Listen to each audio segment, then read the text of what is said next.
अब लिखेंगे भारतीय मुद्रा का 200 रुपए का नोट। भारतीय मुद्रा का 200 रुपए का नोट। 200 रुपए के नोट के एक तरफ क्या है? महात्मा गांधी का चित्र। ये सभी नोट में है, ठीक है, ये तो सामान्य सवाल हो गया। जो नोट के पीछे की तरफ है वो कैसा है? वो इंपॉर्टेंट सवाल है।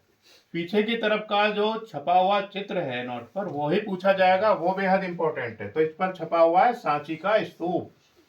क्या है ये? हाँ, अब लिखिए इसके बारे में, 2000 रुपए के नोट के बारे में, सॉरी 200 रुपए के नोट के बारे में लिखिए। 200 रुपए के नोट के पीछे, 200 रुपए के नोट के पीछे की तरफ सांची स्तूप का चित्र बना होता है। सांची स्तूप का चित्र बना होता है।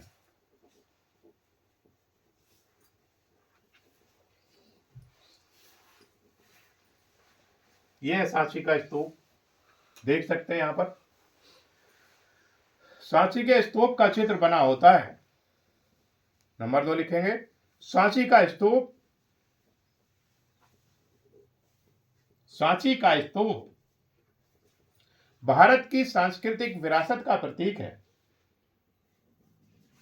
भारत की सांस्कृतिक विरासत का प्रतीक है।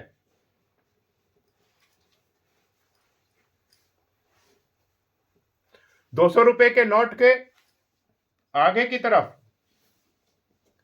200 रुपए के नोट के आगे की तरफ महात्मा गांधी का चित्र है।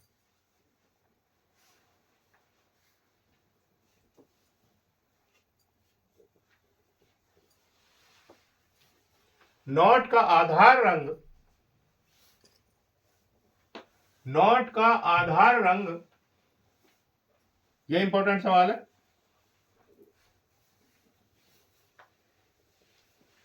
चमकीला पीला है। बेहद इंपॉर्टेंट सवाल है, चमकीला पीला है।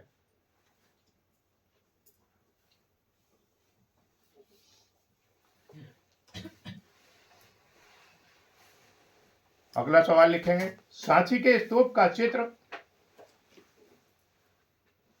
सांची के स्तूप का चित्र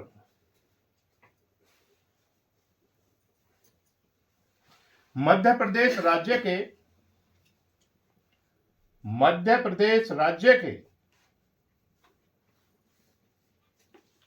विदिशा जिले में स्थित, विदिशा जिले में स्थित एक प्राचीन बौद्ध स्मारक से लिया गया है। एक प्राचीन बौद्ध स्मारक से लिया गया है।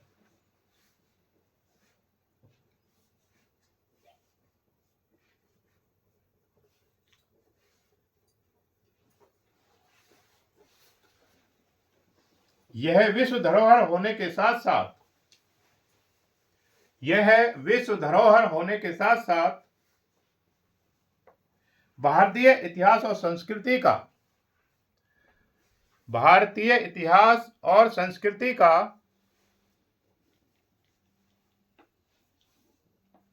भारतीय इतिहास और संस्कृति का महत्वपूर्ण हिस्सा है। महत्वपूर्ण हिस्सा है।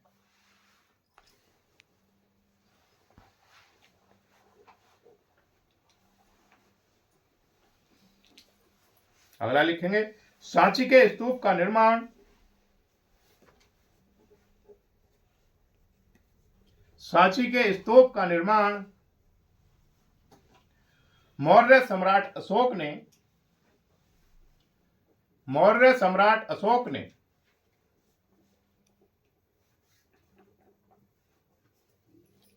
3री शताब्दी ईसा पूर्व करवाया था।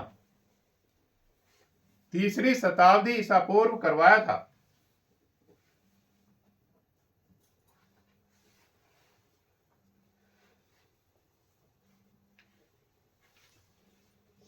अगला लिखेंगे, सांची स्तूप बौद्ध धर्म का,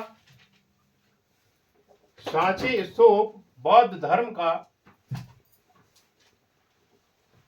सांची स्तूप बौद्ध धर्म का एक प्रमुख केंद्र था।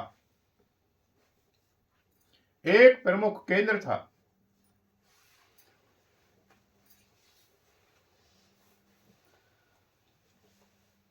अगला सवाल लिखेंगे, अशोक ने धर्म के प्रचार के लिए, धर्म नहीं लिखना है, धम्म, धम्म के प्रचार के लिए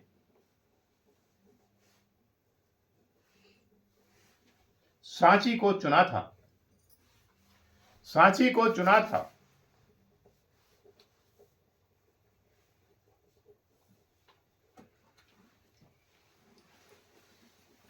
अगली लाइन से लिखेंगे, शुंग और सातवाहन काल में,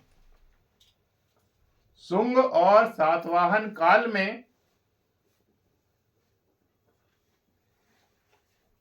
स्तूप को परिवर्तित कर, यानी पूरा परिवर्तित नहीं किया, उसमें कुछ परिवर्तन किया। किसने? शुंग और सातवाहन काल में कुछ परिवर्तन कर पत्थर से ढक दिया गया।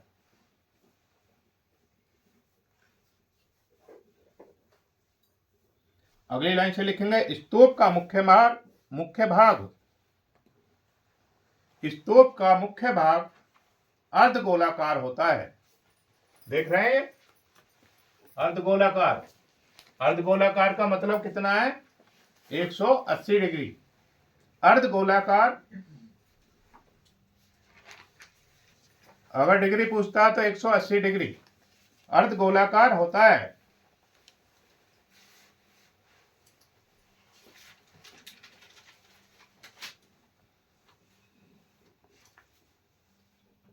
इसके अंदर बुद्ध के अवशेष रखे हुए हैं। बुद्ध के अवशेष रखे हुए हैं। अगली लाइन से लिखेंगे, बुद्ध स्तूप में बुद्ध का जीवन, बुद्ध स्तूप में, सांची स्तूप में बुद्ध का जीवन, जिसमें जन्म, ज्ञान प्राप्ति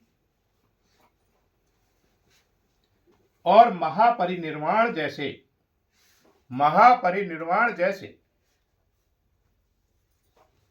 प्रसंगों को दर्शाया गया है। महापरिनिर्वाण जैसे प्रसंगों को दर्शाया गया है। यहाँ चित्र किसके हैं? जो मैंने अभी बताए हैं। बुद्ध का जीवन, जन्म, ज्ञान प्राप्ति और महापरिनिर्वाण से संबंधित प्रसंगों को सांची के स्तूप में दर्शाया गया है। अगला लिखेंगे, इंपॉर्टेंट सवाल है, 200 रुपए के नोट का आकार 66 गुणा 146 mm है। 66 गुणा 146, 66 गुणा 146 mm, 66 गुणा 146 mm है। इसमें से भी यही सवाल इंपॉर्टेंट बनते हैं। एक तो इसका आकार है, एक इसका चित्र है सांची के स्तूप का, ठीक है, और इसका रंग, यही चित्र इसमें से इंपॉर्टेंट है। इसमें से भी 2 सवाल आने की संभावना रहेगी।